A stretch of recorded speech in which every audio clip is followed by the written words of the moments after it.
Welcome to the College Knowledge Podcast, sponsored by the College Planning Network and Paradigm Financial Group. Whether you're searching for that right fit college, applying to college, or figuring out how you're going to afford it all, you're in the right place. You'll hear from deans, admissions counselors, student athletes, and scholars from esteemed universities and colleges around the country. We'll dig deep to uncover their insight and unique experiences. So whether you're a student gearing up for college or a parent with college-bound kids, sit back, relax, and listen. Like you, we have lots of questions.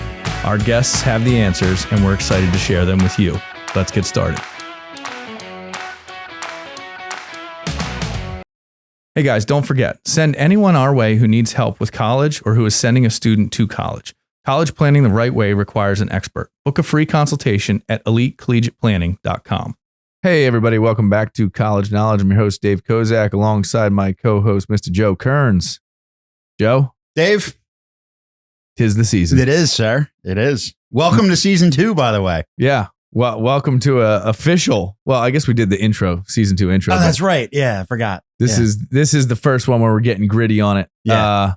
Getting into our favorite season. Yep. Ding the bell. Award. Financial aid award season. Yes, sir.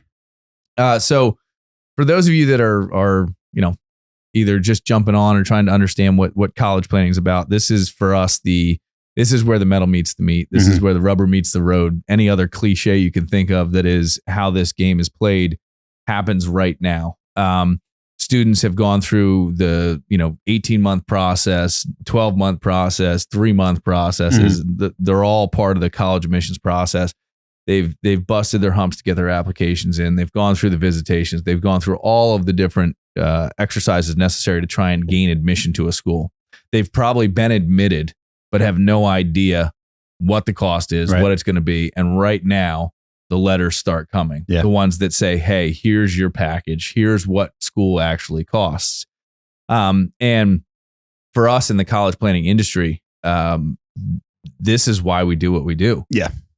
Taking those $85,000, $90,000 a year schools and making them affordable for families.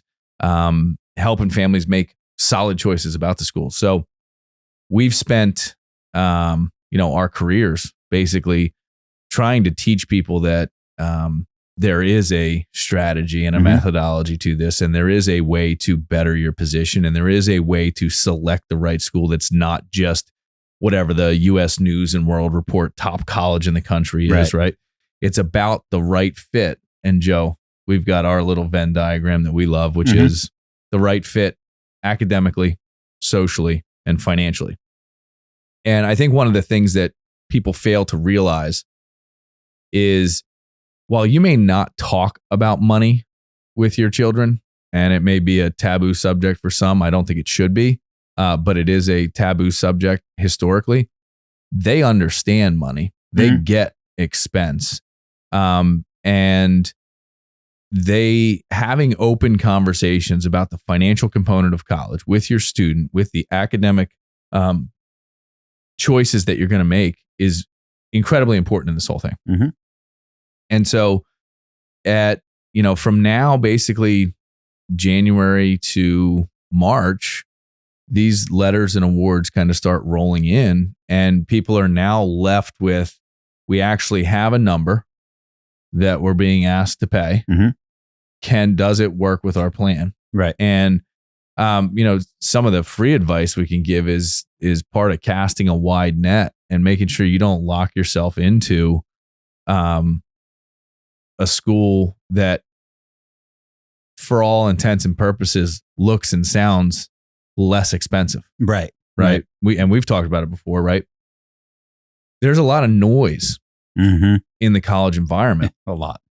And it doesn't stop. And as I think we commented in the last one, or at least I remember commenting, maybe it was the last one or the one before, where it was, I didn't recall the pace of change being as rapid historically as it is over the last 5, 7, 10 years. Yep. And with that pace of change, the noise is louder and the noise is ever present. And I think it has people on edge to some extent. Yeah. To the point where I'm hearing chatter out there about, is college really worth it? Should you go? Should you get? What if my kid's going to get indoctrinated in college? And what if what if they get COVID and they're locked in their dorm room for 3 weeks and all of that stuff?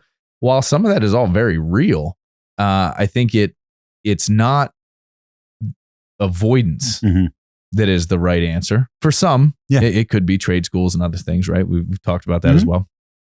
But for most families and people that want professional careers, college is a barrier to entry. Yeah. So saying you shouldn't go is, I think, foolish for the right candidate. Saying you shouldn't go for someone that really just shouldn't go, doesn't want to go, has no interest in being in books and all that for the next 4 years, might be a real viable thing. What I think is key is not overpaying. Right. And we spent our careers helping people not overpay. And I think, again, not overpaying has a few different meanings. Yep. Right. Not overpaying can be, are you, from a very basic standpoint, are you going to school for 4 years or are you there for 5 or 6? Because obviously that extra year or two ends up costing money. So figuring things out beforehand, finding that school that has the right social and academic fit, that's where that plays such a pivotal role. And then I also, you have the financial piece that we, or that we help families understand how the system works to say, okay, well, that expected family contribution number, if that's can be lowered, well, now you can get into a school where they're going to give you more money, you pay less. That's another piece of it. But then you also have the idea of, well, okay, you have to make a school fit financially, right? And sometimes there has to be borrowing, to make a dream come true, but borrowing the right way, meaning, hey, I'm not going to take a bad loan. I'm going to have, I can have the ability to pay this thing off and not pay more in interest. There's more than one way of saying, I want to avoid overpaying for college. And that's where I love this time of the year, because you see all of the work that I just mentioned. Those are all the things that we help our clients with is, hey, you got to start looking at schools early. You have to start casting that wide net. You have to understand that there can be schools that want to fight over your child. Yeah. And every school can be a little bit different. You can have one family that gets accepted to 10 schools and you'll end up seeing the prices. And they're different. They can be all across the board. They can have one school, hey, we accepted you, but I'm not going to give you money. You have another schools. We want you and we want you more than anybody else. Here's how much we're willing to show it. Yeah. So there's a lot of different things with the overpaying for college that I think everybody would agree with. That should be the goal. Don't pay more for something than you should. You buy a car. Well, I just bought a car recently. I was on Kelley Blue Book. I'm like, did I pay too much for this car? For sure. And I'm like, oh, well, yeah, okay. But I really needed it. It was a good fit. I paid a little bit more, but I didn't get totally hosed. Okay, I'm okay. Nobody wants to overpay for anything if you know that it can be avoided. So yeah, without question. And the problem that I see for most families, and really it's typically the parents, because they're the ones that are earning the income, that have the preconceived notion of what college is going to cost. Everybody knows that it's expensive, but nobody really digs in to understand like how to prepare for it. Right. Until typically it's too late. Yeah. Right. Our clients aside. Yeah. But there's myths out there that exist, and I can't even count on the hands of all the people in this building. How many families have sat down with me and said, "Oh, we're not going to get any financial aid. Our kid's not a great student. We make too much money." The list goes on as to what they say. And it's just untrue. Right. Just all of it. On our website, elitecollegiateplanning.com, if you log in, you can get a free, I guess it's a pamphlet, you used to call electronic it a report, ebook, whatever you want to call it. But talks about the ways to win in the college game. The 5 keys to winning in the college game is the title of this pamphlet, and just log in and we'll send it to you for free, and you can kind of read through it and get these points.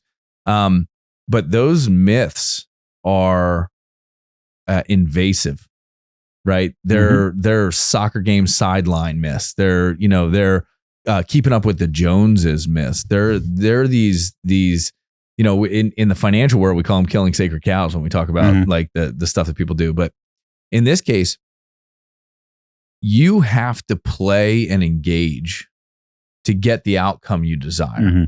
And I think let me take a step back and talk about some of the most successful people I know. Went to some of the most unknown colleges I've ever heard of. Some of the least successful people I know went to some of the best colleges I've ever heard of. And so, but they're highly ranked. Yeah, they're highly ranked. And, you could argue, are they overeducated and unproductive? And you have undereducated and overproductive people? Very real. The point is, if you get clouded by the pedigree of the school, I would ask this, like, number one, where did you get your information on pedigree? Like, where are you coming up with this, that this school is that much better than that school? And the idea that some of the most successful people I know are from no-name schools. They're hard workers. They have this, and there was I forget the psychologist that did the study and did the report. I think there's a TED talk about it. I should find this stuff before I start talking about it. But I go through so much material in a given week that it's hard sometimes to just keep organized with it. She did this study on what makes success, like what makes a successful person, and it wasn't, the answers are staggering, but it wasn't intelligence, it wasn't the economic disposition of the family, it wasn't the follow through of education, it wasn't the level of degree that they achieved, it was the concept of grit, dealing with bad times, struggling through it, learning from your mistakes, continuing to push the envelope forward and go for it. So for all the parents out there listening, like, get over the pedigree of the school. It just doesn't matter if the student has the grit to get the education they need, to get the piece of paper they need, to get the job that they want. And I think the other part of this, talking to the other side, the student, like, you're not going to graduate from college and get a $200,000 a year job with benefits and stock options and bonuses. For the rare few that do, congratulations. But the majority of students are going to graduate, get a job that probably pays less than the sticker price of the school that they attended. And you're going to be gritty, and you're going to stick to it, and you're going to work your way up, and you're going to move from one job to the next. You're going to go for promotions. You're going to go for new jobs within the company, without the company. And you're going to use that grit to your advantage. So students, don't think you're just going to get the job, right? The dream job. There was a time in society, and I think it's probably dying mostly with the baby boomers, where you started with one company, you worked your way all the way up through that company, you worked for them for 35 or 40 years, and you retired with a sweet pension, a 401k, and some other benefits. Lifers. They were lifers, right, at their company. And you just don't see it anymore. I mean, I've worked with thousands of families, and their parents have all had 3 or 4 different jobs. Different companies have parlayed one job experience into a better job experience in another place. And so I think the students have to be more rational about what they want to do than chasing the unicorn job that very few people will get. Yeah. So twofold, right? Yeah. Parents, ease up on the pedigree. Right. Students, ease up on your expectation of what the outcome is, right? The outcome for college is to be gainfully employed. Then you start to work, learn, and get better. Then you start to be able to contribute rather than constantly download. Yeah. Right. Yeah. So. Yeah. Go ahead. It doesn't go on exactly the topic you were talking about. But again, when you have that pedigree, I can tell you there are a lot of families that I meet with where they also look at certain schools and they say, well, we can't let our kid apply there because we can't afford it. And you talked about like having the discussion of money. You need to have that discussion. But one of the pieces that I always say to families, it's really not until this time when you know a school is a financial fit or not. Because as much as we are experts in this area, we can give you a good estimate of what we think a school will cost. But we don't know for sure until we get these award letters, which is why part of the thing is that, like, hey, I like seeing if I showed a family this $80,000 school can be $15,000 and then it comes true. Fantastic. Yeah. I mean, just in preparing for this show, we were looking through, and we've got, thousands of financial aid awards, thousands of letters, appeal letters, stuff that we've done, which we'll get into in a minute. But we were preparing and we were looking at a student, and it was, I think, Arizona State versus Pepperdine, right? And Pepperdine, Malibu, California, on the water, beautiful campus, everything. It was a third of the price of Arizona State, in which Pepperdine was clearly saying, hey, we want you student. We understand you family. We're going to give you a good package. We're going to get you to come here. Right. Arizona State was like, yeah, you can come, but you're going to pay $55,000. And so that's where I also think that you need, where you don't want to limit yourself when you talked about casting the wide net. It's like the students have to understand that you might have an expectation. Parents manage as you may not get accepted everywhere you apply to. 100%. Right. And it does not mean that you're a failure as a student. It's the same thing, parents, when you interview for jobs. You don't get necessarily a job offer everywhere you want. Okay. It's not going to happen. You have to manage expectations, but don't not apply to a school, but you also can't fall in love with the school before you know if that school fell in love with you. So if you looked at Pepperdine and you're saying, my God, I really want to go there, and all of a sudden they do cost $80,000 a year. Okay. Now you know you can't. Yeah. Right. That's when you can't make that. You can't afford it. Somebody's going into debt, not retiring. It's not a good financial fit. But it doesn't mean don't apply, because, again, how bad a school wants you, how much you interact with the school, they might say, look, this is the exact type of student that we want. We're going to give you a $50,000 scholarship to make this affordable. But you don't know until those awards truly come in. And just to elaborate on that $50,000 scholarship, it might not be a $50,000 scholarship. It might be a $20,000 scholarship with a $15,000 need-based grant with some other leveraged piece in there, right? But I think one of the important things to take away, Joe, and we reiterate this a lot in a lot of our shows, is the landscape has changed. The metrics have changed. Artificial intelligence is here. The tracking, the demonstrated interest, which it used to be, demonstrated interest was pretty much like two things. Did you show up to the college fair? When the school came to your school, did you go to the appointment? Did you schedule a time? And then did you show up for a visitation? Right. And did you do an official campus tour and all that stuff? Well, that was then.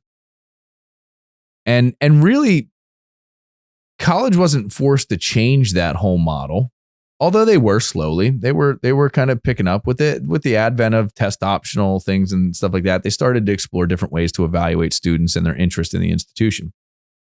But the amount of touch points and algorithms and analytics that exist with every click of the mouse on a computer, on a website, on the school's website, on their Facebook page, on their Twitter account, on their Instagram account, the amount of data that they can pull back and extrapolate that demonstrated interest has changed the game completely. And we've done many interviews with high-ranking officials at colleges and universities across the country, and every single one of them at one time or another has explained to us that, their job is to try and fill their enrollment. Their job is also to try and fill their enrollment with as many people that can pay as much as possible, knowing that some people aren't going to be able to pay as much, or some people are going to be better students than others, et cetera. The reality is, the solvency of the class requires them to be pretty tight about the probability of you attending, right? So I think the simplest way to look at it is, if you are going through this process trying to be a recluse and not touch the walls and not engage, the schools are going to watch that, and you may get rejected just because you didn't demonstrate enough interest in how they measure their demonstrated interest, right? So now you haven't done, you applied, you actually really wanted to go, but you're a little bit anxious, you're a little bit nervous. You didn't want to go through all of it. You didn't want to expose yourself and go out there. That could have a negative effect, right? And so there are simple juxtapositions that can occur that cause a school to say, well, this person's not really serious. And so we're not going to, you may be a fit. It may be the most perfect place for you, but you didn't kind of hit check the boxes, if you will. And they just don't accept you as a result of that. Or maybe they accept you, but they say, well, we're not going to give you some of our money scholarship grant money because it's probably going to be wasted. Yep. Where we could use that for somebody that needs it, or we really want that student. So instead of giving it to you, we're going to give it to this other student because we think they're higher probability of attending. Yeah. Which it's crazy to think about. That's where we've gotten. But, Joe, for the last, 3 or 4 years, I've constantly said, man, I'm seeing just some weird things. I'm just seeing some weird acceptances. Ever since the pandemic, 2020, things changed drastically. And a lot of that had to do with in that specific year. That was extremely weird because I saw more kids accepted off the wait list and with huge financial offers off the wait list, which I had not seen. Rarely happens. But it was because so many kids were opting for a gap year. They deferred their enrollment, which then meant the following fall, schools that you would see, you're probably a shoe-in for that school. Now you're not being, but it's because, hey, the school didn't have to fill 500 seats. They had half their class deferred. So now they only got to fill 250. So they can be so selective. And it's kind of just continued. It's just things have really changed, because of that 1 year, things changed drastically. And I got another, just outside that realm. Talk about a huge change outside of that. Athletes. Well, I was about to go there, dude. Yeah, it's completely different with kids now being able to transfer school, getting extra years of eligibility, getting money to do. Yeah, it's crazy that realm. That if you're an athlete, if you have a child that's an athlete, that game has 180. It's it's nowhere near the same it was as things kind of how the game was played in 2019. We can send your student to the school of their dreams and send you to your dream retirement. Visit us at elitecollegiateplanning.com to get started. Yeah, and what I think people fail to realize is the trickle down effect from those things, right? You take 1 year and everybody goes on a gap year, right? These colleges are starving now. Yep. They've got to change and try and draw people in. They've got to give bigger awards. They've got to figure out who's really interested. They dig into that stuff. Then you throw the athletes in it and you had a team. Now you don't have a team because all the guys went to another school, did this, moved from here to here. It's not something you just fix with a snap of a finger. It wasn't just 1 year, right? It was 1 year that was really bad, but the second year wasn't that much better. No, right? yeah. And we're just sort of seeing some normalcy in college attendance again, but those numbers are still declining. Yeah. Which means the schools don't have the same draw that they've always had. Education is one of those things that is on, I don't want to say it's on the decline, but the enrollments are certainly on the decline, right? So you got a school that's used to getting, 30,000 applicants and it gets 15,000 and all of their historic numbers are thrown off. They're going to pivot. Yeah, they have to. Yeah. And again, schools are run like businesses. They have to. Hold on a minute, Joe. Schools are. They are businesses. Not run. They are run like a business. But that's one of those myths that you talk about. Yeah. Hey, higher education, they're there for the best, what's best for the families and the students. Not true. Not true. They're not. And again, I think part of that financial fit and part of that social fit is finding the schools that are there for the betterment of that student. There's no school out there that exists that is for the betterment of everyone, right? Some schools like certain types of students. Some schools like certain types of personalities, backgrounds, histories, traits, and they go out of their way to, make it worth that student and that family's while to go there. So, I was going through award letters this morning and I have some that are, hey, your EFC is 13,000, but you want to come here, you're paying 55. Well, if your EFC is $13,000, arguably that's what the federal government is saying you can afford to pay per year. A school that sees that and then says pay 55 knows that that's an invitation not to come. Yeah. right? Is what that is. Yeah. But they're saying, hey, if you're willing to pay full boat, we'll take you in, right? We need to fill that enrollment. So if you're gullible enough, or you're willing to take the loans, or you're willing to figure out how to write a check for $50,000, we'll take you. But think about that for a minute. You go through the financial aid process, and it's determined that your family can arguably afford. And I will argue that the EFC is not indicative of what you can actually afford, right? But it is the number they use. It is the way the system works. Your EFC is $13,000, and a school knows that means from the financial aid form, from the FAFSA, and then potentially the CSS profile form, the generally accepted principle of affording college says you can afford 13, and a school says pay 55. Yeah. Are they really, really trying to get you to go there? Obviously not. But it's funny. As soon as you said that, I immediately thought of again, they're a business. Think about a contractor that's got his calendar booked up for the next 2 years, and somebody comes to him. Well, what's he going to do with it? His estimate is going to be, I don't know, probably at a zero on what his estimate would. Because it's like, I can't take it. I'm not going to take it.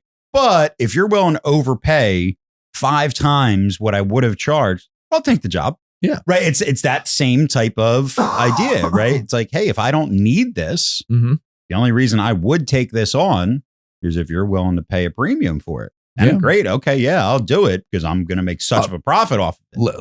Let's put the urgency to it in a different way, right? Every single person has been conditioned by Amazon, right? So you want something. Yeah. You could go to a store and be disappointed that it's not at the store you want to buy. Or you go online and you could wait a day, 2 days maybe, and have the product. Yeah. And so the conditioning is you can get it very quickly. So then you're going for a unique product, something that Amazon doesn't sell, something that is a specialty, and you're going through a company, and the company is shipping direct to you. And they can't afford to give you free shipping because they don't have the economy of scale. So you're come to the checkout bin, and it says standard shipping, 12 to 15 business days. And you're like, what? I'm going to wait 15 days. But then right below it says, if you want to pay more, we can express it. Yeah. We can give you the 5 to 10 day. Or, hey, if you want to pay excessively more, we'll get it there in 2 days. But you're basically paying, FedEx freight rate at $50 to get there, right? Yeah, you're paying more for it to get shipped to you than what you paid for the item. Correct, right? And I bought something that costs $50. I'm paying $150 to get it tomorrow. Yeah, and people will pay that, right? Which then, I'm talking about a $100 item that you're paying $15 extra to ship, right? Well, that's no different than paying 15% interest on a credit card for $100, right? Now, extrapolate and put the numbers that we're talking about college. Okay, you really want to go here. This is your life's goal. And someone will co-sign on the loan, and you're going to pay us $55. We'll take it. And that's again where you can't fall into that trap of fall in love with a school. Hey, if you can afford 13, right? We built a plan that says you can afford 13. That's what the EFC was. But you're going to plan fails. Like somebody's going into debt. So, and again, that's a school that's not a financial fit. Correct. Right. One of those 3 categories we talked about. And I have those conversations with students because mom and dad come in saying, you can talk to our student out of the school. And I'm like, I'll try. But that conversation should have happened a year ago. Yeah. It's over this amount. This is what we have planned. We'll allow you to maybe take a little bit skin in the game, but we're not going to let you graduate with $100,000 in debt. And if you go to a school that costs more than this, that's what's going to happen. The answer is no. Yeah. Right. So I think that brings up a great point in the fact that parents oftentimes they get to us too late, but they get those too late because of their own kind of divergence of logic. And no offense, parents, I'm not trying to pick on anybody, but Joe, how many times has someone sat with you and said, I don't think we're ready yet? Or Ben, Joe, we really got to go home and talk to our student about this. And you go, okay, you're putting arguably $200,000 to $300,000 decision in your student, right? And your whole point was the conversation should have happened a year ago with the parent and the student. And if the parent and student aren't having it, or someone's not feeding the parents and the students the information they should be talking about, like when should you start? Right. And we've belabored this point. You got to start freshman year. You got to start early as possible in this whole thing. And it's not that you have to have the school picked out or you have to have the major picked out when you're a freshman. You got to start the targets. Yeah. And you got to start putting the parameters on it. And you got to start figuring out the capacity to pay. And you got to start figuring out what your EFC is going to be and what you're going to be asked to pay. Right. And if you have that financial fit knowledge when you go into the game, you're cooking with gas. Yeah. Right. It brings me back. So over the holidays, the kids were off from school. My wife was unfortunately out for the day, a day or two. There was a bug going around, so I brought the kids in the office and actually put them in front of the camera. We had some conversations with them. But I wish I had a camera on in the car on the ride home because they are 9, 8, and 5, fourth grade, second grade, and preschool. They were so interested in the conversations and how the other one answered. How far away would you want to go? My youngest was like, I want to stay with the family. I want to be around family. I don't want to go far. My oldest was like, yeah, I want to stay close. I'll live at college, but I want to stay nearby. My daughter, I want to get as far away as I can. Yep. And look, I'm not saying that that's going to be the same, but you should have, Dave, I wish I had the camera on because they were generally interested in just talking about college. We talked about money and how much it really costs. $1,000. The prices were, I think, $2,000 and $100. My youngest said $100. But the idea of saying like we preach it and talk with your kids. Yeah. I cannot tell you that, and I know how well my kids retain information. They are going to remember that conversation for a long time. Yep. I remember there are things that stick out with me that I was 8, 9, 10 years old with my father that have stuck with me my entire life. There is no reason to not talk about college and especially, look, the reality of it all. And money is part of the reality. I grew up, you don't talk about money. You don't talk to strangers. You don't do, well, okay, now my life is to talk to strangers about their money. Right. That put me in a great position.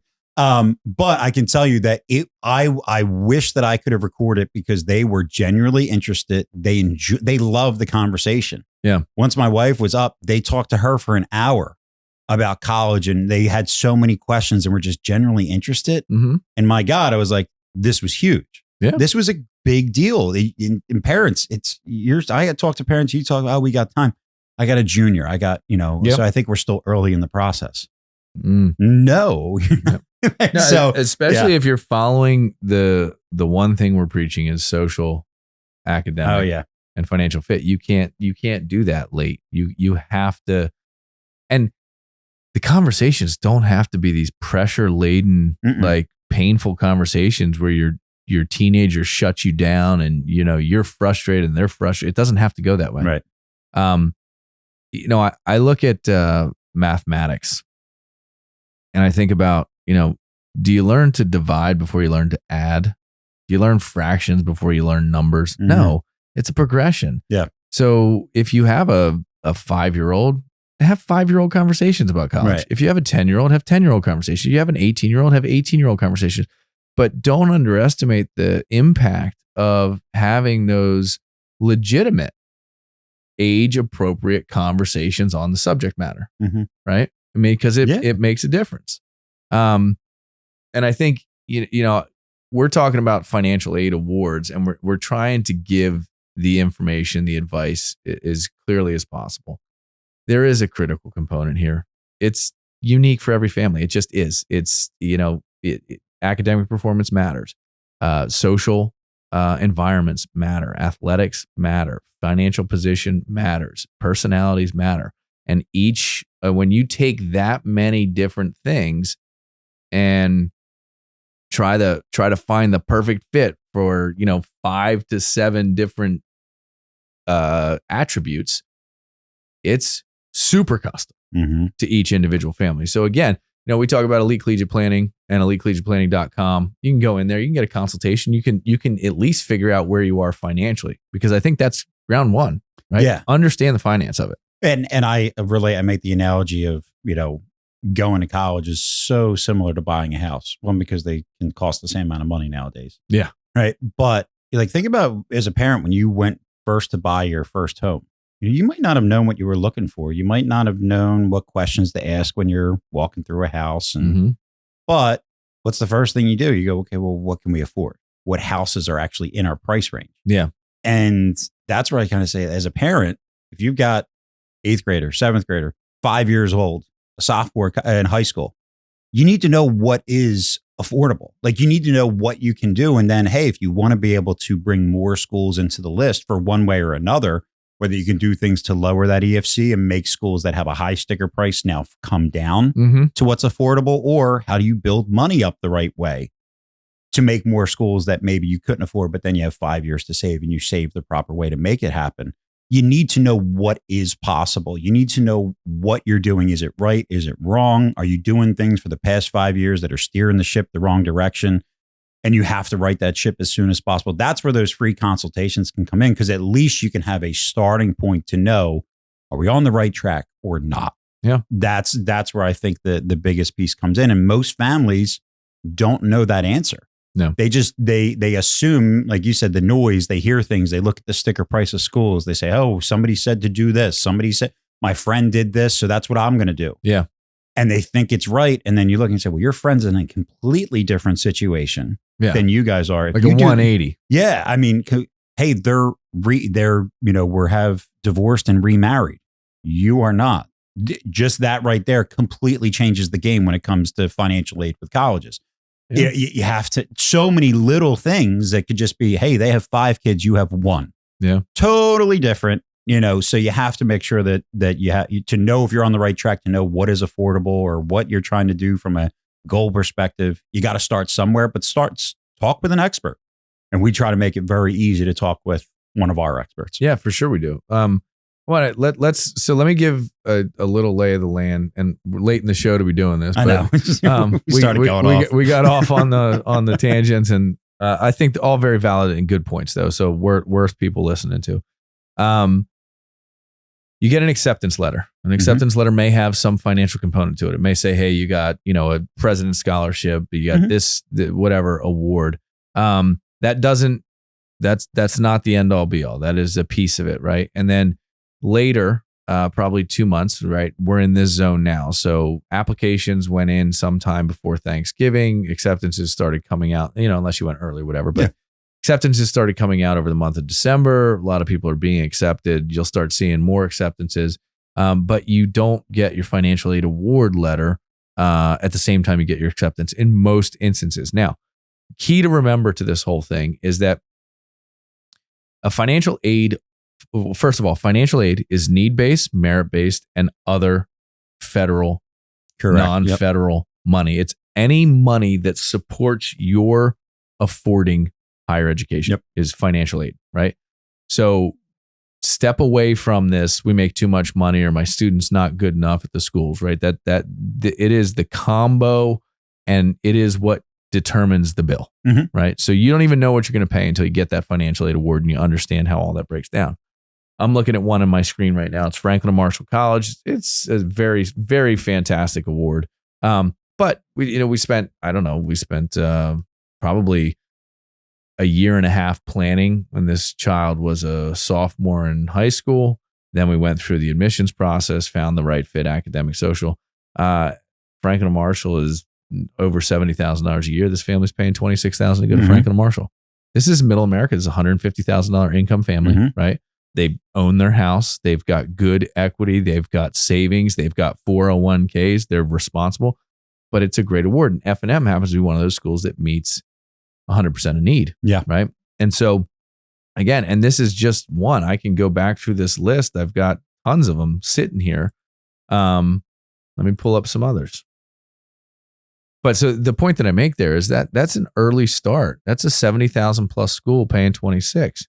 You can have the inverse of that too, right? I'm looking at one from this year where family did not, that Ohio State one I'm looking at right here.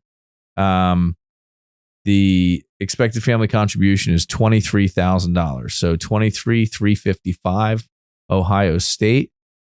The estimated total cost for Ohio State. This is as of March. This is March 27th, 2022. $55,216. This family paying $49,716. Right. So, and that's one of those awards where you're like, did the Ohio State University really want this student? Right. Hard to say. Yeah. I mean, there's, some of the ones I pulled up some awards from last year from a couple of our clients that it was, again, we planned early, and not just with me from a financial side of playing the, hey, how can we do some things to lower the EFC and, all legal, by the way. Yeah. But a great one, it's definitely one of those myths. Like, I still remember this family came in and was saying, hey, we want to look at in-state state schools. Yeah. And so we've got basically 1, 2, 3, we got 5 schools here, right? We have University of Pittsburgh and Penn State were the 2 state schools. Okay. We got Lehigh, Carnegie Mellon, and Syracuse. Pittsburgh, Penn State, somewhere sticker price 38 to 40. Yep. Right. So, and hold on, you said Syracuse? Yep. Syracuse is 68 to 72.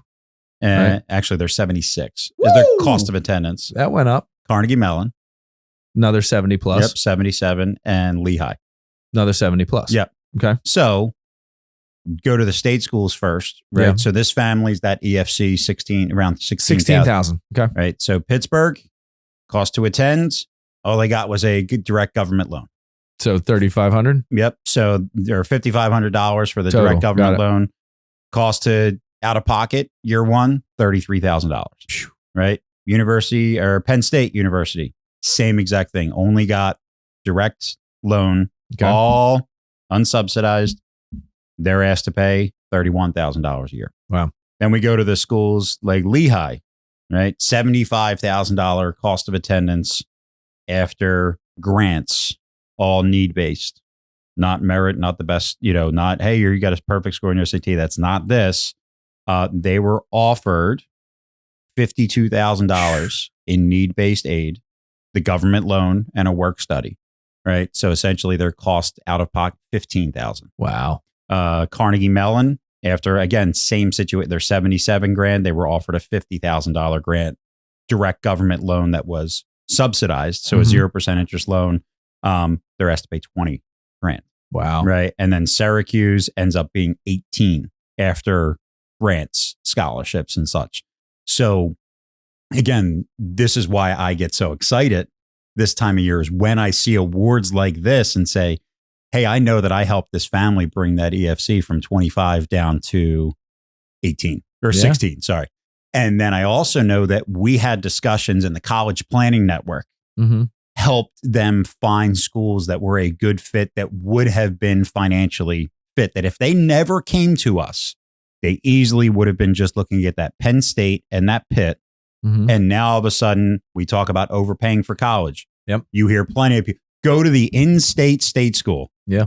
Well, you would have paid, again, flat out, Lehigh, $75,000 price tag, twice as much as Pitt and Penn State. Yep. But this family, if they never met with us, they never were taught, they never accepted it, did the work, came to us early, they would have gone to Pitt or Penn State and paid twice as much. They would have paid $15,000 more per year to go to the in-state state school. So, there's so, and then God, there's story after story, on how these awards essentially come in. But it's the earlier, God, it's the plan early, pay less. It's not just always based around EFC, but it also comes down to finding those schools that are a good fit. I had my other great student that I worked with last year. He's going to Franciscan University of Steubenville. He's not paying a dime. He was also accepted to Johns Hopkins. This is a kid that we had discussions, and he said, you know what? I don't think that from a social fit or an academic fit that Johns Hopkins is right for me. I know it's the name, but this school is accepting my AP courses. They're accepting my dual enrollment. Not only did they offer him a full ride, which I do not see many of those. He's literally not paying a dime. Yep. He's only going to go for 3 years. So he took all of that into account. And I mean, again, that's when you were talking, opening the show, of saying There are some people I know. I guess what? I know this kid's going to be successful.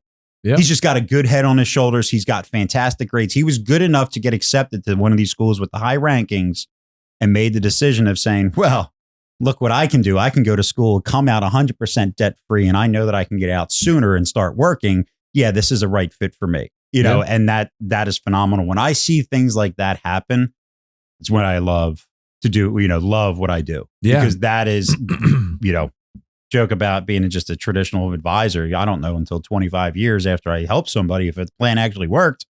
Now I'm talking 3-4 years of good, solid planning. You can see it come to fruition. And my God, it is fantastic to see the impact that you can have on.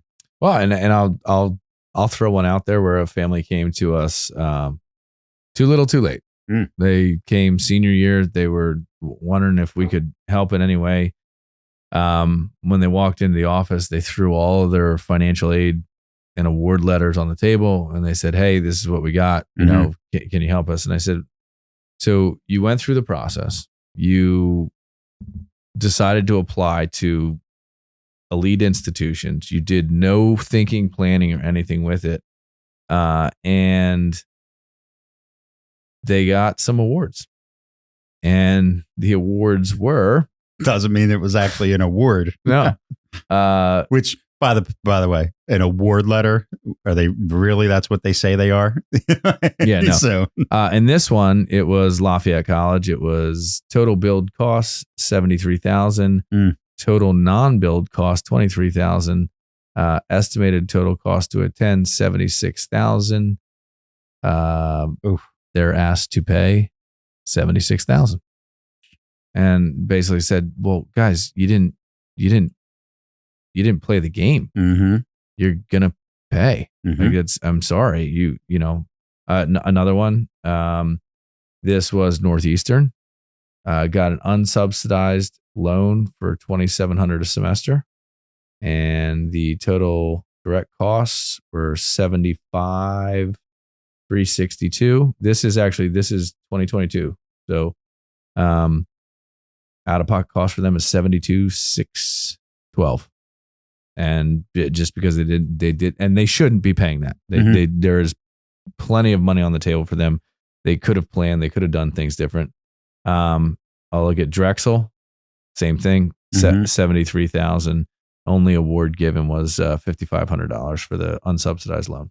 Yeah, and again, you will see. What we see a lot is when you have acceptance letters, award letters from one school, how different the price can be.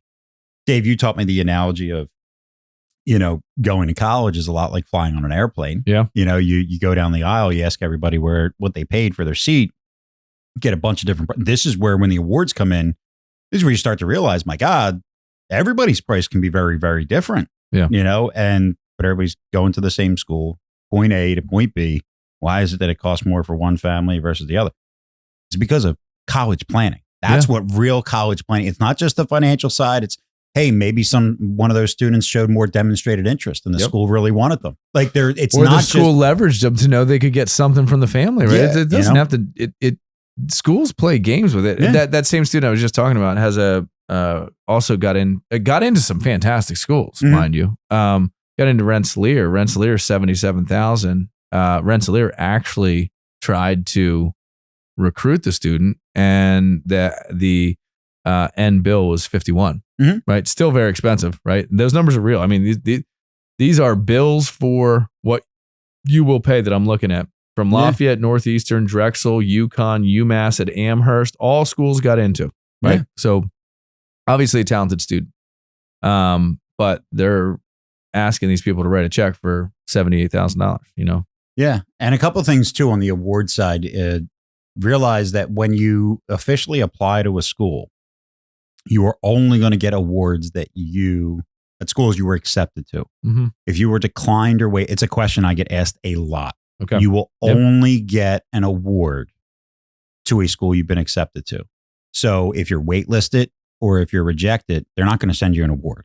Okay, just so families know that, but also know that it could, with some schools, it could come to the end of March and you still haven't received a notification you've been accepted, rejected, or waitlisted yet. Yeah. Right. And so some of these schools, you mentioned like this is the season, but there's a reason some of these schools play these games because let's just say you get accepted to Penn State. It was your first choice and you get accepted and they send you an award early. And in January, you say, oh, you didn't give us any money. Okay, we're going. Well, what if there was a school like Carnegie Mellon?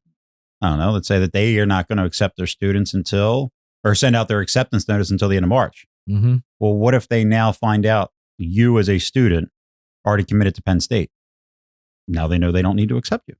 Well, Right? how would they find out, Joe? You can't get that kind of information. What do you mean can they can't get that information, Dave? Don't you think that there's some money that has to be sent in? Don't you think that maybe schools don't talk to each other? You think that counselors have to send transcripts to schools and let other schools know that final transcript has been sent? Yeah, they can find out. Correct. So you don't want to always jump the gun either. I joke about it and say, like, look, I want all the cards on the table. Correct. You might not have all the cards on the table till the first week of April. Got to make a decision by May 1st. But look, awards are awards. And that also, I'm sure, gets into the next step of that process, which we'll probably do a whole nother episode on, which is potentially doing an appeal. Yeah. Absolutely. So again, but realize that is kind of the idea is that you're going to send in financial forms. You're going to the FAFSA for the CSS profile, applications, essays, institutional forms. Everything gets in and then you wait. You then will find out if you're accepted. If you're accepted, you then wait for an award letter. And then if you're not accepted, if you're rejected or waitlisted, you don't have to wait for that award letter. But if you didn't get notified by the school, they said no yet, you might not want to commit to a school yet until you know, hey, well, wait, they were my second choice. Yeah, maybe they would have came with more money. Like you never know. I can tell you a story last year was Susquehanna was the daughter just absolutely fell in love with Susquehanna University. It's Selinsgrove, PA. It was a beautiful campus, right? And went down to Loyola. Now, I would argue Loyola is a better school. Maybe not a better location. And Susquehanna put a nice offer in. Loyola just blew it apart. Mm-hmm. Ended up at Loyola, which I think is a win. I academically, I thought it was a win. But the girl was inspired by Susquehanna. And the difference in the award got her to Loyola. So, I mean, it's like, and that's good head on her shoulders. Kudos to her for realizing that's 7 years of planning, Joe. 7. Yeah, So I met that family when she was in 8th grade. Yeah. Well, if you met that family a senior year in high school, it's probably, well, I want to go here. I hear it all the time. Yep. But that's where I want to go. And parents, you get this guilt trip. You say, well, my kid did so well. They got everything the grades. I asked them to do. I can't tell them no. Yeah. Well, for $25,000 a year, $100,000 of somebody taking on that debt, yeah, you might have to say and no. let's not forget, it's not the $100,000 you spend. It's the $100,000 that doesn't grow to become 200, 400, 800, 1.6 million. Yeah. So yeah, and the other thing that just to tie all this back together, we're talking about starting early in the conversations and getting engaged in the college planning process early. The earlier you do that, the earlier you have those conversations with your kids, the less likely you're going to get that. Well, I want to go here. Right now, I can tell you this is the last story I will tell. Student got into every school she applied to. Very talented individual. Got offers beyond offers at schools, and for whatever reason, halfway through the process, absolutely fell in love with the University of Maryland. All well and good school. Not I'm not taking anything away. University of Maryland was $54,000 a year. Zero money, $0, zero anything. Out of state, full tuition. Mm-hmm. And I had conversations and I said, this is not the school. This is not the fit. You could go, I mean, we're talking about Lehigh, we're talking about Lafayette, we're talking about Washington and Lee, we're talking about American University, we're talking all these high-end schools. Mm-hmm. We're going to cost 25 or below. Where'd she end up? University of Maryland. What's she doing? She's got $200,000 of loans. Mm-hmm. Mom's co-signed on them. Mm-hmm. starting life with $200,000 upside down. Yeah. Mom could have paid cash for the $25,000. So my last story that I'll tell. Here we go. And because one of the things that when I come up with this, I have had to tell some families like, hey, you can't go here. And I said, well, our son or daughter does not understand how the whole loan situation will work. And so what I basically did was ran out and said, here's the cost of school A. Here's the cost of school B. Here's what we have planned that mom and dad are bringing to the table. Mm-hmm. They're not budgeting. We set a plan up a couple years ago that this is what you can bring $25,000 per year and not affect your retirement. This is, we got other kids that we have to plan for. So, and basically ended up showing them, okay, if you choose school A, the one you really want to go to, your monthly payment when you graduate is $1,648 a month. Right? If you go to school B, it's $332 a month. So, okay, does that hit home yet? Okay. Then I ended up saying, okay, now let's take the difference between those two, $1,300 a month.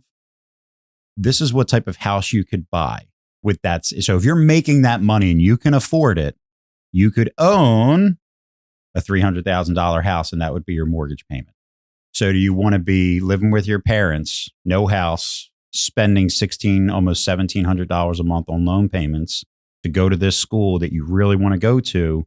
Would you like to be able to get your adult life started and paying a car payment for 10 years?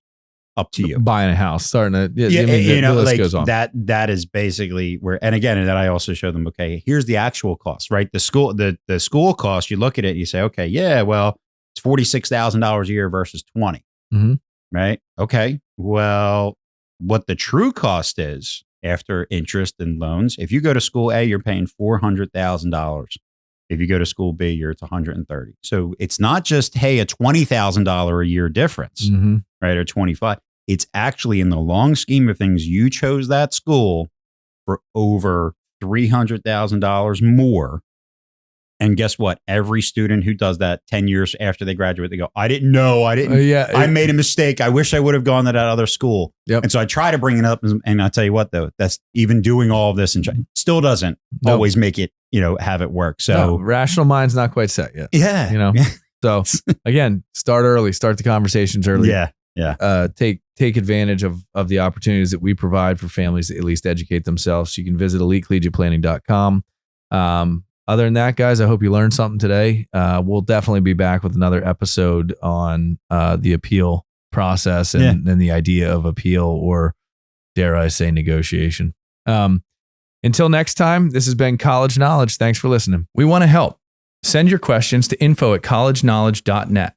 These can be about college, finances, careers, and anything else you have questions on.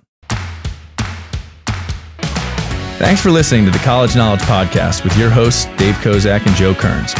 We hope you enjoyed this week's exploration of higher education, sponsored by the College Planning Network and Paradigm Financial Group.